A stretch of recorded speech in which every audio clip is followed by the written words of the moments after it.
Pernahkah kau menggenggam sesuatu terlalu erat, hingga jari-jarimu pegal, napasmu tersengal, tapi engkau takut sekali melepaskannya? Ini bukan sekadar tentang pasir yang jatuh. Ini tentang kita, tentang rasa takut kehilangan yang justru membuat kita kehilangan diri sendiri. Ilustrasi dalam kehidupan. Bayangkan seorang anak kecil yang menangis karena balonnya terbang. Ia marah, sedih, lalu diam. Tapi saat ia menengadah, matanya justru melihat langit biru yang luas. Pemandangan yang tak pernah ia perhatikan saat sibuk memegang tali balon. Melepas sering dianggap sebagai tanda kalah. Tapi coba tanya pada daun yang jatuh di musim gugur. Apakah ia kalah karena terlepas dari dahan, atau justru sedang memeluk siklus kehidupan yang lebih besar? Contoh nyata. Seorang wanita bercerita tentang keputusannya meninggalkan karir 10 tahun sebagai akuntan untuk menjadi penulis. Saat melepas gelar stabil, saya justru menemukan suara hati yang selama ini terpenjara.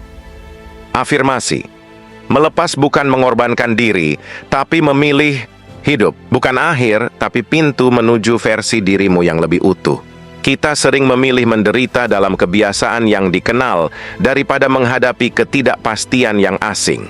Seperti burung yang takut terbang karena sangkar sudah menjadi rumah. Ilustrasi spiritual. Dalam filosofi Zen ada konsep Wu, Wei, bertindak selaras dengan alam tanpa memaksa. Melepas adalah bentuk kepercayaan bahwa semesta akan membawamu ke tempat yang tepat. Langkah konkret dan kisah nyata. Tahap 1. Mengakui rasa sakit. Seperti nelayan yang harus memperbaiki jaring yang robek, kita harus berhenti menyalahkan gelombang.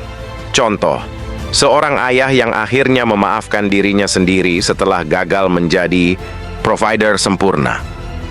Tahap 2. Membuat ruang kosong. Meja yang penuh sesak tak bisa diisi bunga segar. Begitu pula hati. Afirmasi. Aku tidak lemah karena menangis. Aku manusia karena berani merasakan.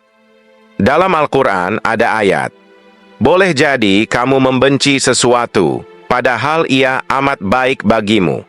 QS Al-Baqarah 216. Melepas adalah latihan tawakal. Ilustrasi. Seperti pohon bonsai yang dipotong dahan-dahannya bukan untuk menyakitinya, tapi agar tumbuh lebih indah. Lihatlah jejak-jejak ini.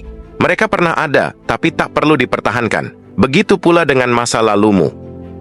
Jika cerita ini menyentuhmu, coba berbagi di kolom komentar. Satu hal yang ingin kau lepas tahun ini. Tak perlu nama, tak perlu detail, cukup katakan aku siap, karena di sini kita belajar bersama. Melepas bukan kalah. Melepas adalah berbisik pada diri. Aku cukup. Aku bisa mulai lagi. Dan disitulah kebebasan sejati dimulai.